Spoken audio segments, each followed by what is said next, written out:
નમસ્કાર, મંતવ્ય ન્યૂઝમાં આપનું સ્વાગત છે। મેટ્રો 10 સાથે હું છું હિનલ। કોંગ્રેસે આગામી લોકસભાની ચૂંટણીને લઈને ઉમેદવારોની વધુ એક યાદી જાહેર કરી છે। બ્રેકિંગ ન્યૂઝ સામે આવી રહ્યા છે। કોંગ્રેસે ઉમેદવારોની યાદી જાહેર કરી છે તો સુરેન્દ્રનગરથી ઋત્વિજ મકવાણાને ટિકિટ આપવામાં આવી છે, જ્યારે વડોદરાથી જસપાલસિંહને ટિકિટ મળી છે, તો જૂનાગઢથી હીરાભાઈ જોટવાને ટિકિટ મળી છે। કોંગ્રેસે વધુ એક યાદી જાહેર કરી છે। સુરેન્દ્રનગરથી ઋત્વિજ મકવાણાને ટિકિટ આપી છે। લોકસભાની ચૂંટણીને લઈને કોંગ્રેસે 12મી યાદી જાહેર કરી છે, જેમાં ગુજરાતના 3 ઉમેદવારોના નામ છે, તો જૂનાગઢથી હીરાભાઈ જોટવા, વડોદરાથી જસપાલસિંહ પઢિયાર અને સુરેન્દ્રનગરથી ઋત્વિજ મકવાણાને ટિકિટ આપવામાં આવી છે। સમાચાર સામે આવી રહ્યા છે। કોંગ્રેસે આગામી લોકસભાની ચૂંટણીને લઈને વધુ એક યાદી જાહેર કરી છે, જેમાં ગુજરાતના 3 ઉમેદવારોના નામનો સમાવેશ થાય છે। સુરેન્દ્રનગર, જૂનાગઢ અને વડોદરાની સીટ ઉપરથી ઉમેદવારોના નામની જાહેરાત કરી છે, તો કોંગ્રેસે 2022માં હારેલા 3 ઉમેદવારોને લોકસભામાં ઉતાર્યા છે। ગુજરાતના 3 ઉમેદવારોના નામ સામે આવી રહ્યા છે। સુરેન્દ્રનગરથી ઋત્વિજ મકવાણા, જૂનાગઢથી હીરાભાઈ જોટવા અને વડોદરાથી જસપાલસિંહ પઢિયારને ટિકિટ આપવામાં આવી છે। તો આગામી લોકસભાની ચૂંટણીને લઈને કોંગ્રેસે આજે ઉમેદવારોની 12મી યાદી જાહેર કરી છે। હવે કોંગ્રેસના 4 ઉમેદવારો જાહેર થવાના બાકી છે। આ યાદીમાં ગુજરાતના 3 ઉમેદવારોના નામ સામે આવી રહ્યા છે। વડોદરા, જૂનાગઢ અને સુરેન્દ્રનગરથી કોંગ્રેસે લોકસભામાં જે ઉમેદવારોને ઉતાર્યા છે તેમની વાત કરીએ તો સુરેન્દ્રનગરથી ઋત્વિજ મકવાણા, વડોદરાથી જસપાલસિંહ પઢિયાર અને જૂનાગઢથી હીરાભાઈ જોટવાને ટિકિટ આપવામાં આવી છે। તો સમાચાર સામે આવી રહ્યા છે। લોકસભાની ચૂંટણીને લઈને કોંગ્રેસે 12મી યાદી જાહેર કરી છે, જેમાં ગુજરાતના 3 ઉમેદવારોના નામનો સમાવેશ થાય છે। સુરેન્દ્રનગરની સીટ પરથી ઋત્વિજ મકવાણા, જૂનાગઢથી હીરાભાઈ જોટવા, જ્યારે વડોદરાથી જસપાલસિંહ પઢિયારને મેદાનમાં ઉતાર્યા છે। તો આજ મુદ્દે મારી સાથે સંવાદદાતા મેહુલ દુધરેજિયા ફોન લાઈન પર જોડાઈ ગયા છે। જી મેહુલ, કોંગ્રેસની 12મી યાદી સામે આવી રહી છે, જેમાં ગુજરાતના 3 ઉમેદવારોના નામ સામે આવ્યા છે, શું કહેશો? ગુજરાત કોંગ્રેસે પોતાની જે યાદી છે જાહેર કરી છે, અંદર જે 3 નામો જે છે તે જાહેર કર્યા છે। અને 3 નામો પૈકી સુરેન્દ્રનગર, વડોદરા અને જૂનાગઢ, આ 3 જે ઉમેદવારો છે તેના નામ જાહેર કર્યા છે। તેની અંદર સુરેન્દ્રનગરથી જે ઋત્વિજ મકવાણા જે છે, જે પૂર્વ ધારાસભ્ય ચૂંટણીના હતા, તેઓને લોકસભા ઉમેદવાર માટે પસંદ કરવામાં આવે છે। જૂનાગઢ હીરાભાઈ જોટવાને પસંદ કરવામાં આવે છે, અને સાથે જ વડોદરાની અંદર પઢિયારને જે ચાન્સ આપવામાં આવે છે, એટલે કે જે પ્રમાણે એક પૂર્વ ધારાસભ્યને ચાન્સ આપવામાં આવ્યો છે, અને સાથે જ જે ઓબીસી સમાજને પણ સાચવવાનો પ્રયાસ જૂનાગઢની અંદર કરવામાં આવ્યો છે, ક્ષત્રિય સમાજને સાચવવાનો પ્રયાસ વડોદરાની અંદર કરવામાં આવ્યો છે।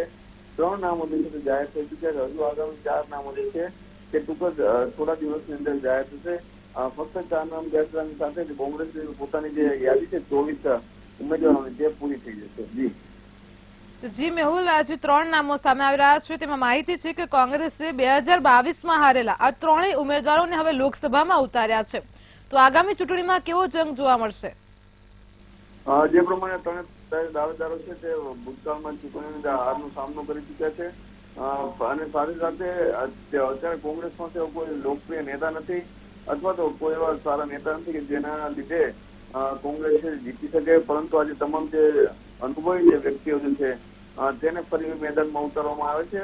આ એક પ્રકારનો જે ચાન્સ છે તે કોંગ્રેસ લઈ રહી છે, કે જેની અંદર જો જીતે તો પણ ફાયદો થાય, પરંતુ જો હાર થાય તેમાં પણ એક શક્યતા છે તે ક્યાંક ને જોવા મળી છે। કારણ કે જો 3 પૈકી જે લોકો જે છે તે જે ભૂતકાળમાં પણ કોંગ્રેસનું સારું નેતૃત્વ કરી રહી ચૂક્યા છે, અને જે ઋત્વિજ મકવાણા છે જે કાર્યકારી પ્રમુખ જે છે કોંગ્રેસના, તેઓ પણ જે સુરેન્દ્રનગરથી લડવાના છે, કોળી સમાજના જે મતો છે તેનો પણ ફાયદો તેને થાય તેવી શક્યતા છે। વડોદરાની અંદર પણ ક્ષત્રિય સમાજને સાચવવા માટે પઢિયારનો જે સહારો છે તે લેવામાં આવ્યો છે।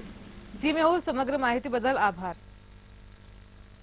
તો સમાચાર સામે આવી રહ્યા છે। આગામી લોકસભા 2024ની ચૂંટણીને લઈને કોંગ્રેસે ઉમેદવારોની યાદીની જાહેરાત કરી છે, જેમાં ગુજરાતના 3 ઉમેદવારોના નામ જાહેર કર્યા છે। તો આજ હું તમારી સાથે જુનાગઢથી અમર બખાઈ લાઈવ જોડાઈ ગયા છે। તો જી અમર, જેવી રીતે સમાચાર સામે આવ્યા છે, હાલ અત્યારે કોંગ્રેસની 12મી યાદી સામે આવી છે, જેમાં જુનાગઢના ઉમેદવારનું પણ નામ સામે આવ્યું છે। આપ શું કહેશો? જી ચોક્કસ કે જે રીતે આજે 12મી યાદી સામે આવી છે ને જેની અંદર કોંગ્રેસ દ્વારા જે જુનાગઢ બેઠક ઉપર અટકળો જે તેજ થઈ રહી હતી ને જેને જે રીતે જાહેર કરવામાં આવે છે, હીરાભાઈ જોટવા જે આહિર સમાજમાંથી આવે છે ને મૂળ ગીર સોમનાથનું જે સુપાસી ગામના છે ને ત્યાંના છે ને હાલ કેશોદમાં તે રહે છે। ખાસ કરીને હીરાભાઈ જોટવાની વાત કરવામાં આવે તો હીરાભાઈ જોટવા પહેલેથી જ કોંગ્રેસી છે અને કોંગ્રેસના નેતા રહી ચુક્યા છે। હાલમાં તે કોંગ્રેસની અંદર પ્રદેશના ઉપપ્રમુખ છે। આ હાલ તેમને ટિકિટ મળી છે, જેને લઈને કોંગ્રેસી કાર્યકરોમાં પણ ખુશીનો માહોલ છે તે જોવા મળી રહ્યો છે। જે રીતે કોંગ્રેસની અંદર 2-3 નામ છે તે સામે આવી રહ્યા હતા, જેમાં જે વિમલ ચુડાસમા છે જે ચોરવાડના અને જે ધારાસભ્ય છે ગીર સોમનાથ જિલ્લાની અંદર જે સોમનાથ બેઠક છે ત્યાંના, અને તેના પત્નીનું નામ છે તે ઉમેદવાર તરીકે જાહેર થાય તેવી પણ એક ચર્ચાએ જોર પકડી હતી કોંગ્રેસમાંથી, પરંતુ અંતે કોંગ્રેસ દ્વારા હીરા જોટવાની પસંદગી કરવામાં આવી છે અને હીરાભાઈ જોટવાને ઉમેદવાર તરીકે જાહેર કરવામાં આવ્યા છે। હીરાભાઈ જોટવાની રાજકીય કારકિર્દીની વાત કરવામાં આવે તો તે 2010 થી 2015 સુધી જુનાગઢ અને ગીર સોમનાથ જિલ્લાના છે તે જિલ્લા પંચાયતના જે વિરોધ પક્ષના નેતા રહી ચુક્યા છે। તો બીજી તરફ જિલ્લા સહકારી બેંકના 2003 થી 2006 સુધી ડિરેક્ટર રહી ચુક્યા છે। 2002 થી 2005 સુધી જે કોંગ્રેસ જુનાગઢ જિલ્લા સમિતિના ઉપપ્રમુખ રહી ચુક્યા છે અને હાલ તે જે રીતે પ્રદેશ ઉપપ્રમુખ છે કોંગ્રેસના, અને જે રીતે હીરાભાઈ જોટવાની પસંદગી થઈને જેને લઈને કોંગ્રેસના કાર્યકરોમાં ખુશીનો માહોલ છે। ભાજપમાં રાજેશ ચુડાસમા છે તો કોંગ્રેસમાં હીરા જોટવા હવે કાંટે કે ટક્કર જેવો જે માહોલ છે તે જોવા મળશે ચૂંટણીને લઈને। અને હાલ કોંગ્રેસની જે યાદીની રાહ લોકો જોઈ રહ્યા હતા કે કોંગ્રેસમાંથી કોનું નામ સામે આવે છે ને જેને લઈને હાલ હીરા જોટવાનું નામ છે તે કોંગ્રેસ દ્વારા જાહેર કરાયું છે। ટૂંક જ સમયની અંદર જુનાગઢ કોંગ્રેસ કાર્યાલય ખાતે એક દિવાળી જેવો માહોલ પણ થવા જઈ રહ્યો છે। મોટી સંખ્યામાં કાર્યકરો છે તે હાલ કોંગ્રેસ કાર્યાલય ખાતે આવી રહ્યા છે અને અહીં ફટાકડા ફોડી અને આજે હીરાભાઈ જોટવાનું નામ જાહેર થયું છે તેને બિરદાવવામાં આવશે ને તેમને જે રીતે અભિનંદન છે તે પાઠવવામાં આવી રહ્યા છે। ખાસ કરીને જે રીતે જુનાગઢ લોકસભા બેઠકની વાત કરવામાં આવે તો જુનાગઢ લોકસભા બેઠક પર જે રીતે સૌથી વધુ છે તે કોળી સમાજના મતદારો છે, તો બીજી તરફ જે રીતે મુસ્લિમ સમાજ છે, રાજપૂત સમાજ છે અને આહિર સમાજના પણ વધુ મતદારો છે તે સામે આવી રહ્યું છે જે આંકડાઓ છે તે, અને જેની અંદર હાલ તો કોંગ્રેસ દ્વારા આહિર સમાજને જે ટિકિટ આપવામાં આવી છે ને હવે આવતીકાલથી જ જે રીતે કોંગ્રેસ દ્વારા પોતાનો પ્રચાર છે તે શરૂ થઈ શકે તેવી પણ એક શક્યતા છે ને પહેલેથી જ તૈયારીઓ છે તે કોંગ્રેસ દ્વારા કરવામાં આવી હતી ને હીરા જોટવાએ તો 5 દિવસ પહેલા જ કહ્યું હતું કે તેને ઉમેદવાર તરીકે જાહેર કર્યા છે, જ્યારે આજે વિધિવત જાહેર થતા હાલ જશ્નનો માહોલ છે તે જોવા મળી રહ્યો છે। જી અમર, સમગ્ર માહિતી બદલ આભાર। તો વડોદરાથી જસપાલસિંહને ટિકિટ મળી છે, જુનાગઢથી હીરાભાઈ જોટવાનું નામ સામે આવી રહ્યું છે।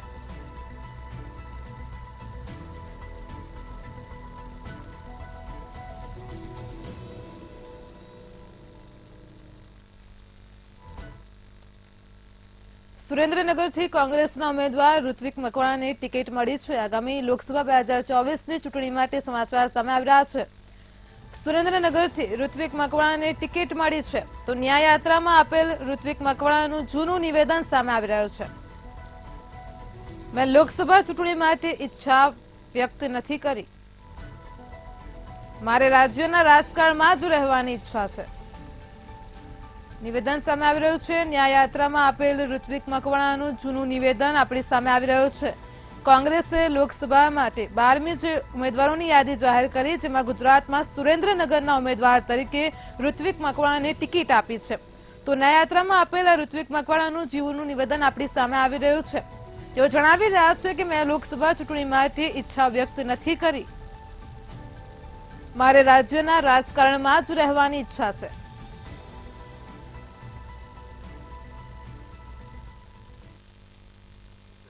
તમામ નેતાઓ તૈયારી કરી રહ્યા છે। લોકસભા માટે આપની કેટલી તૈયારી છે? જો મેન્ડેટ મળે તો પ્રચાર પ્રસાર નહીં, એમાં બે વસ્તુ છે। વ્યક્તિગત રીતે લોકસભા લડવા માટેની મેં કોઈ ઈચ્છા વ્યક્ત નથી કરી, મારે ઈચ્છા રાજ્યના રાજકારણમાં રહેવાની અને સ્થાનિક કક્ષાએ જ રાજકીય રીતે એક્ટિવ રહેવા માટેની છે. એટલે લોકસભા લડવા માટેની હાલ તો કોઈ ઈચ્છા વ્યક્ત કરેલી નથી. આ એક ખૂબ જ જોશ અને જુસ્સો કોંગ્રેસના તમામ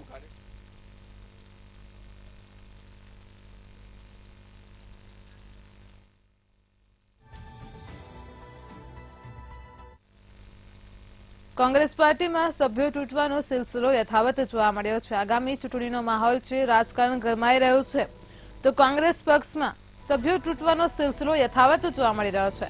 ગાંધીનગર જિલ્લા પંચાયતમાં કોંગ્રેસમાં ભંગાણ જોવા મળ્યું છે. તો જિલ્લા પંચાયતના 2 સદસ્યોએ રાજીનામું આપ્યું છે. સમાચાર સામે આવી રહ્યા છે. રશ્મિ ઠાકોર અને કાંતિજી ઠાકોરે રાજીનામું આપ્યું છે. તો કલોલ તાલુકાના પંચાયતના 3 સદસ્યોએ પણ રાજીનામું આપી દીધું છે. કોંગ્રેસમાં ભંગાણ સામે આવી રહ્યો છે. કોંગ્રેસના સભ્યો તૂટવાનો સિલસિલો હજુ પણ યથાવત છે. ત્યારે સમાચાર સામે આવી રહ્યા છે તે અનુસાર ગાંધીનગર જિલ્લા પંચાયતમાં કોંગ્રેસમાં ભંગાણ જોવા મળ્યું છે.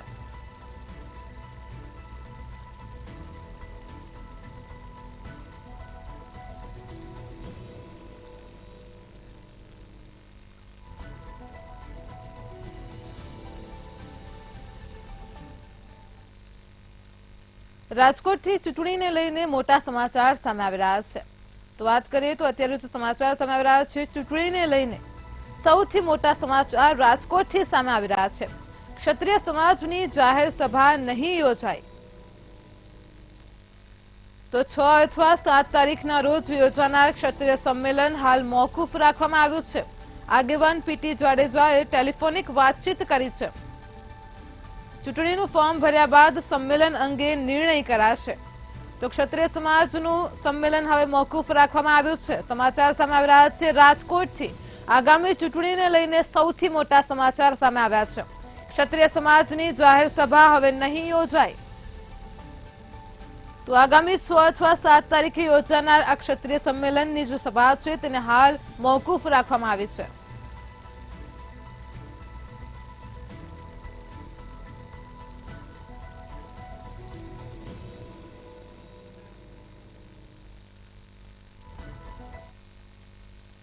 અમદાવાદથી મહત્વના સમાચાર સામે આવી રહ્યા છે. જો વાત કરીએ તો અમદાવાદમાં જે બનાવ બનવા પામ્યો છે, જે વિગતો સામે આવી રહી છે, હાટકેશ્વરથી આવકાર હોલના રોડ પરનો બનાવ સામે આવી રહ્યો છે.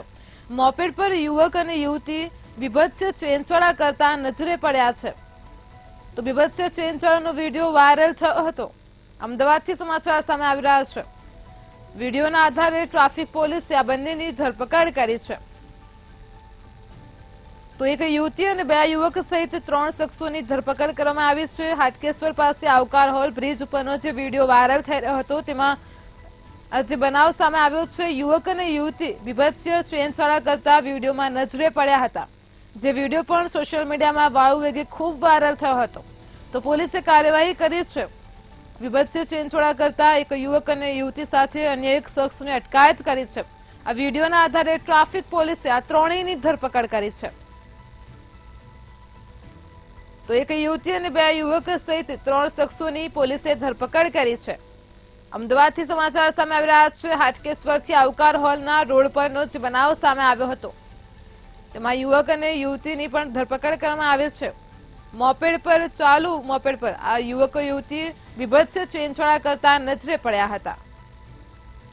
તો જેના પર વિડીયોના આધારે ટ્રાફિક પોલીસે સઘન તપાસ હાથ ધરી આ ત્રણેયની ધરપકડ કરી છે.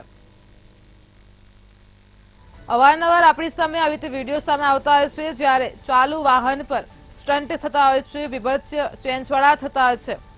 ત્યારે અમદાવાદથી વધુ એક બનાવ સામે આવ્યો છે. આપ ટીવી સ્ક્રીન પર દ્રશ્ય જોઈ શકો છો. હાટકેશ્વર બ્રિજ પાસેના રોડ પરની જે ઘટના સામે આવી હતી, જે વિડીયોમાં યુવક અને યુવતી બીભત્સ ચેનચોળા કરતા નજરે પડી રહ્યા છે. આ વિડીયો સોશિયલ મીડિયામાં ખૂબ જ વાયરલ થયો હતો. તો ટ્રાફિક પોલીસે વિડીયોના આધારે સઘન કાર્યવાહી કરી છે.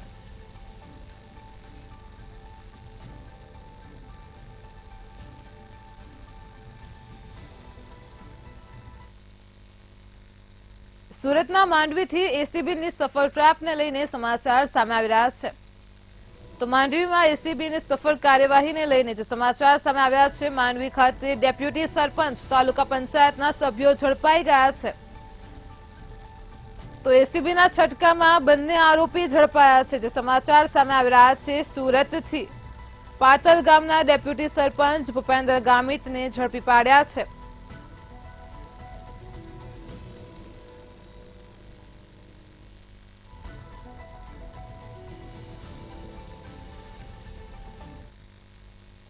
જૂનાગઢમાં જીએસટીના આસિસ્ટન્ટ કમિશનર લાંચ લેતા ઝડપાયા છે. તો સમાચાર સામે આવી રહ્યા છે. લાંચનો બનાવ સામે આવી રહ્યો છે. જીએસટીના આસિસ્ટન્ટ કમિશનરે જ લાંચ લેતા ઝડપાયા છે. તો જૂનાગઢ એસીબીની સફળ ટ્રેપને લઈને સમાચાર સામે આવી રહ્યા છે. અહીં લાંચ લેતા અધિકારીને એસીબીએ ઝડપી લીધા છે. ₹12,000ની લાંચ લેતા એસીબીએ તેમને ઝડપી લીધા છે. એલયુટી સર્ટિફિકેટ માટે ફરિયાદી પાસેથી લાંચ માંગી હોવાનું સામે આવી રહ્યું છે. તો આસિસ્ટન્ટ કમિશનર વલ્લભ પટેલિયા લાંચ લેતા ઝડપાયા છે. જૂનાગઢમાં જીએસટીના આસિસ્ટન્ટ કમિશનરે લાંચ લેતા ઝડપાઈ ગયા છે. એસીબીની સફળ ટ્રેપનો મામલો સામે આવી રહ્યો છે. જૂનાગઢથી સમાચાર સામે આવ્યા છે, જેમાં અધિકારીએ ₹12,000ની લાંચ લીધી હતી.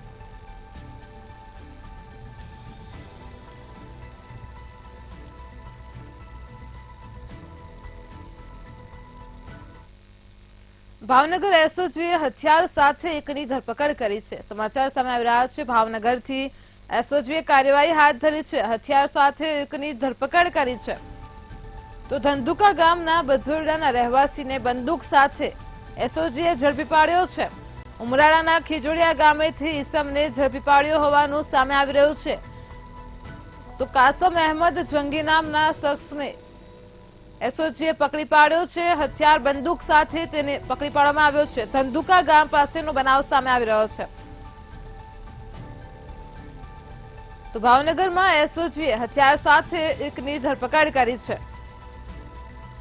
ધંધુકા ગામના બજોરડાના રહેવાસીને બંદૂક સાથે ઝડપી પાડ્યો છે.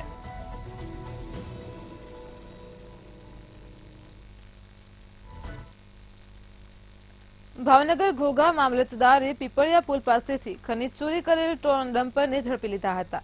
2 પીપળિયા વિસ્તાર અને 1 ભૂંબલીના ડમ્પર ઝડપી પાડવામાં આવ્યા હતા. યુવરાજસિંહ રંભા ગોહિલ, સંજય વિહાભાઈ ડાભી, રાજુ છકનભાઈ ચૌહાણને ડમ્પર સાથે ઝડપી લીધા છે. ત્યારે ત્રણેય શખ્સને રેતીના ડમ્પરને ઘોઘા પોલીસ સ્ટેશને સોંપી ડિટેન કર્યા હતા.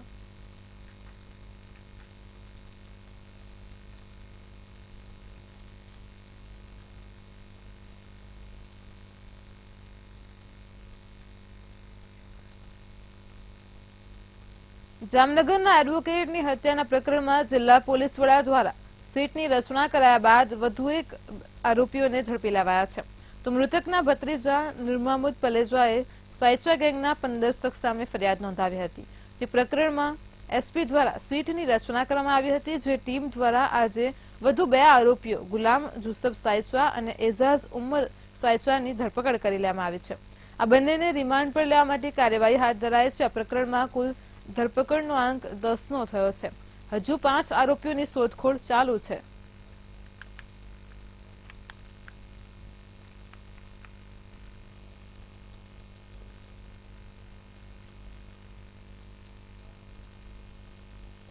જેતપુર નાજાવાડા પરા વિસ્તારમાં કુવામાં પડેલ યુવાનો મૃતદેહને બહાર કાઢ્યો હતો. તો સ્થાનિકો તેમજ નગરપાલિકાના તરવૈયા દ્વારા મૃતદેહને બહાર કાઢવામાં આવ્યો હતો. યુવાન બપોરના સમયે કુવા પાસે બેઠો હતો અને ત્યારે યુવાન કુવામાં ખાબક્યો હતો. જ્યારે યુવાનના મૃતદેહને પોસ્ટમોર્ટમ અર્થે સરકારી હોસ્પિટલમાં ખસેડવામાં આવ્યો હતો. જેતપુર સિટી પોલીસે વધુ તપાસ હાથ ધરી છે.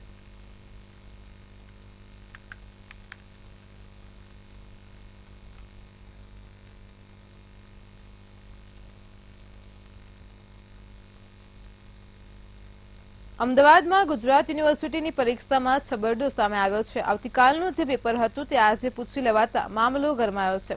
તો એનએસયુઆઈ અને યુથ કોંગ્રેસ મેદાને આવ્યા છે, જેમાં વિક્રમસિંહ ગોહિલ નિવેદન કરતા જણાવી રહ્યા છે કે આમાં જે પણ જવાબદાર લોકો હોય તેમની વિરુદ્ધ કાર્યવાહી કરવામાં આવે તેવી માંગ કરી છે. ગુજરાત યુનિવર્સિટીમાં બીએસસી સેમ 6ની હાલ ચાલી રહેલી પરીક્ષામાં બોટનીના પેપર નંબર 308 હતા, જેમાં બીજા દિવસે લેવાનાર પરીક્ષા પેપર નંબર 309ના પ્રશ્નો પૂછી નાખ્યા. તેથી વિદ્યાર્થીઓને હાથથી લખેલું પેપર 11 વાગે ચાલુ થતા પરીક્ષાનું પેપર 12:30 વાગે આપવામાં આવ્યું હતું.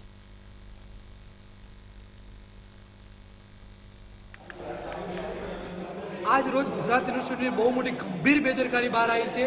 જે બોર્ડની વિષયનું પેપર કાલે આપવાનું હતું એ પેપર આજે અપાઈ દેવામાં આવ્યું છે.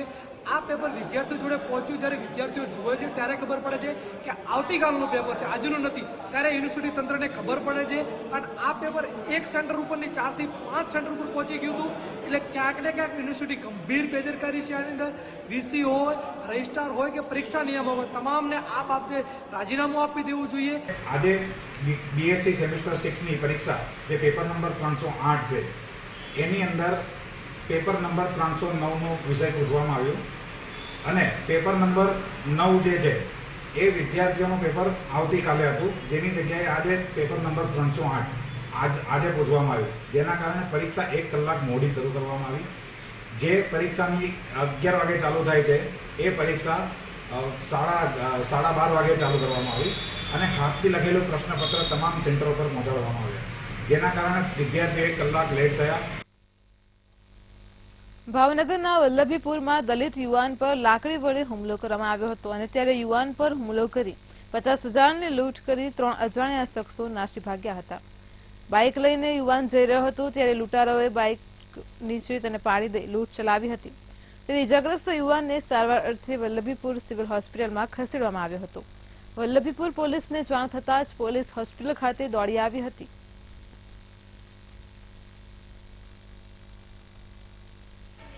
ચાર જણા છે, અજાણ શખ્સો હતા. હા, મોટો રૂમલ બાંધેલો હતો, 2 વ્હીલ 2 ગાડીઓ હતી. હા, સીધો મને ગાડીનો ઘા કરેલો છે. હા. ગાડી સીધી સ્લીપ મારી ગયેલી. કયા રોડ ઉપર બનાવ બન્યો? કલ્યાણપુર રોડ ઉપર, કલ્યાણપુર ચોકડી. અંદર 1.5 કિલોમીટર આગળ. બરોબર. 4 લોકો હતા? 4 લોકો હતા. શું લઈને આવ્યા હતા? 2 વ્હીલ હતી, બાઇક હતી 2. તમને શું માથામાં માર્યું? સીધો ગાડીનો ઘા કર્યો છે. હોકી આવે ને? Okay no? હા. બીજે ક્યાં માર્યું છે?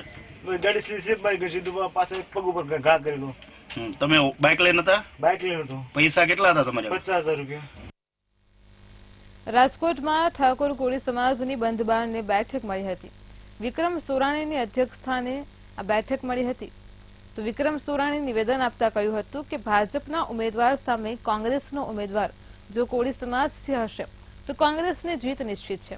રાજકોટમાં પાટીદાર સમાજની સાથે કોળી સમાજ પણ વસ્તીની દ્રષ્ટિએ મહત્વનો છે. તેમજ કોંગ્રેસ એ કોળી સમાજમાંથી લોકસભામાં પ્રતિનિધિત્વ આપે તેવી માંગ ઉચ્ચારાઈ હતી.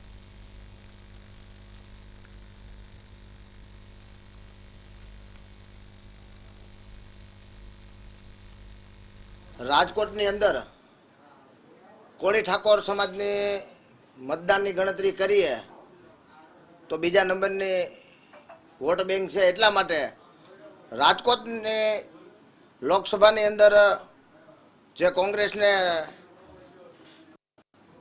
હાલમાં કેન્ડિડેટ બાકી હોય તો કોળી સમાજ અને ઠાકોર સમાજમાંથી એમને ટિકિટ આપવામાં આવે એના માટે અમારી બેઠક છે. અને ટિકિટ ન આપે તો આવનારા સમયમાં અમારે શું આયોજન કરવું એમના માટેની આજે અમે બેઠક કરીને આયોજન કરેલું છે.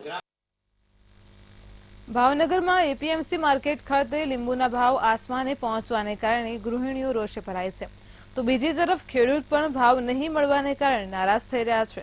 કાચા અને પાકા આવતા લીંબુના ભાવ ખેડૂતોને નહીં મળતા હોવાનું ખેડૂતો જણાવી રહ્યા છે. માર્કેટિંગ યાર્ડમાં ખેડૂતોએ જણાવ્યું હતું કે ઉત્તરાયણ સમયે આવેલા માવઠાને કારણે આગોતરો પાક અમારો ખરી ગયો અને પાકમાં હવે માર્કેટિંગ યાર્ડમાં ભાવ નથી મળતા. ત્યારે ભાવ 100 મળે તો અમને પરવડે તેમ છે. હાલમાં ભાવ માત્ર 60 થી 70 રૂપિયા જ મળી રહ્યા છે. તેથી ભાવનગર માર્કેટિંગ યાર્ડમાં ખેડૂતો ભાવ ન મળવાને કારણે રોષે ભરાયા છે.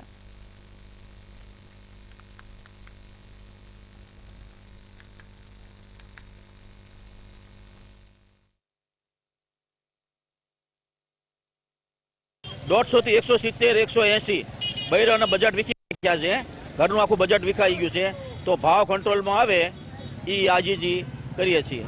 બાકી આ ભાવ તો માણસને બહુ નડે એમ છે. 100-150 થી માંડીને 170-80 સુધીના ભાવ છે.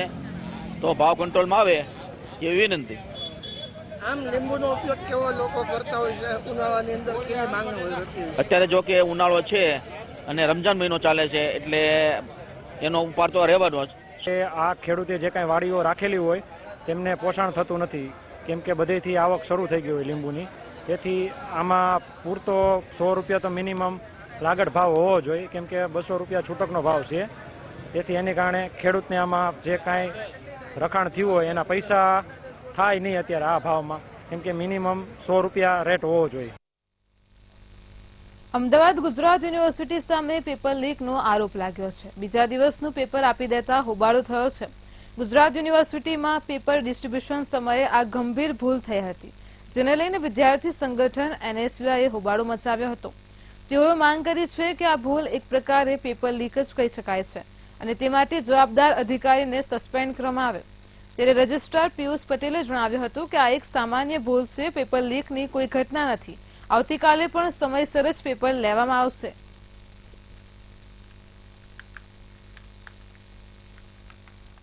એક વિષયની અંદર સબ્જેક્ટમાં કોડ નંબરમાં ફરક થયેલો, સબ્જેક્ટનો ફરક થયેલો, જે તુરંત જે તે પરીક્ષા ખંડમાં એને સુધારી અને એ તમામ વિદ્યાર્થીઓની પરીક્ષા રાબેતા મુજબ લીધેલ અને આવતીકાલે પણ રાબેતા મુજબ જ છે, કોઈ એવો ઇસ્યુ નથી. પેપર તો ઓલરેડી ઓપન થઈ ગયું.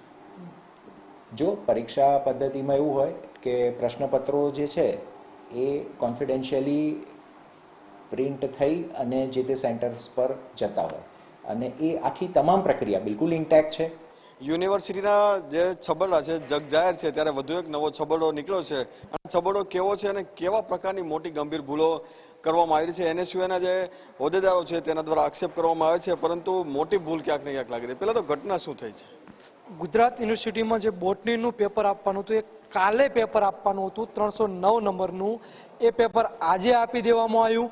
એટલે જ્યારે અને આ પેપર એક સેન્ટર ઉપર નહીં, 4 થી 5 કોલેજોના અલગ અલગ સેન્ટર ઉપર આપી દેવામાં આવ્યું. જ્યારે વિદ્યાર્થીઓ કહે છે, ત્યાં રહેલા સુપરવાઇઝર કહે છે કે આ પેપર આજનું નથી, કાલનું છે. ત્યારે યુનિવર્સિટી તંત્રને ખબર પડે છે, પછી યુનિવર્સિટી તંત્ર એ પેપર બદલાઈને આજનું પેપર પાછું આપે છે. જો એ પેપરના કોઈએ ફોટો લઈને વાયરલ કર્યો હોત તો શું એ પેપર ફૂટી ગયું? એટલે આ પેપર ફૂટી ગયું એવું પણ કહી શકાય. ગુજરાત યુનિવર્સિટીના જે પરીક્ષા નિયામકો હોય, રજિસ્ટ્રાર હોય કે વાઇસ ચાન્સલર હોય, આ પોતાના જે રાજકીય પ્રોગ્રામો છે એનાથી બહાર જ આવતા નથી. યુનિવર્સિટીમાં શું થઈ રહ્યું છે કોઈને ખબર નથી. જ્યારે BSc નર્સિંગ કૌભાંડ હતું ત્યારે બી કોઈ પરીક્ષા નિયામક કે કોઈ વ્યક્તિ ઉપર એક્શન લેવામાં નથી આવી. પરીક્ષા નિયામક પોતાના ચેમ્બરમાં એસીમાં બેસી અને જલસા કરે છે, ક્યારે એક્શન લેવામાં નથી. શું આ પ્રકરણમાં પણ એક્શન લેવામાં નહીં આવે? જો એક્શન લેવામાં નહીં આવે તો યુનિવર્સિટીની અંદર NSUI આવનાર દિવસોમાં ઉગ્રથી ઉગ્ર આંદોલન કરશે. પણ તમે તૈયારી કંઈક અલગ કરીને આવ્યા છો, પેપર કંઈક અલગ આવ્યો, તો આમ આંચકો તો લાગતો હશે. વિદ્યાર્થીઓને આંચકો લાગ્યો જ હશે. જે પેપર યુનિવર્સિટીને તો ખબર જ નથી કે કયું પેપર પૂછાયું છે, પણ વિદ્યાર્થીઓ દ્વારા કહેવામાં આવ્યું કે પેપર કાલનું આવ્યું છે. તો અડધો કલાક કે કલાક પછી લેખિતમાં લખેલું પેપર આપ્યું યુનિવર્સિટી વાળાએ અને ટાઈમ જે પતી જવાનો તો 11 વાગ્યાનો ટાઈમની જગ્યાએ 12:30 પેપર આવ્યું. પતવાનું હતું 1:30 વાગે અને પત્યું 2:30 વાગે. હવે આ વિદ્યાર્થીઓના ભવિષ્ય ઉપરની છેડા છે અને જે કુલપતિ અને જે રજિસ્ટ્રાર છે એ રાજકીય કામમાં બીજી હોય છે. અત્યારે અમે મળવા ગયા હતા, અમને સરખો જવાબ આપવામાંથી નથી આવ્યો. એટલે જો આનું આ કારણ ચાલુ જ રાખશે, ભાજપ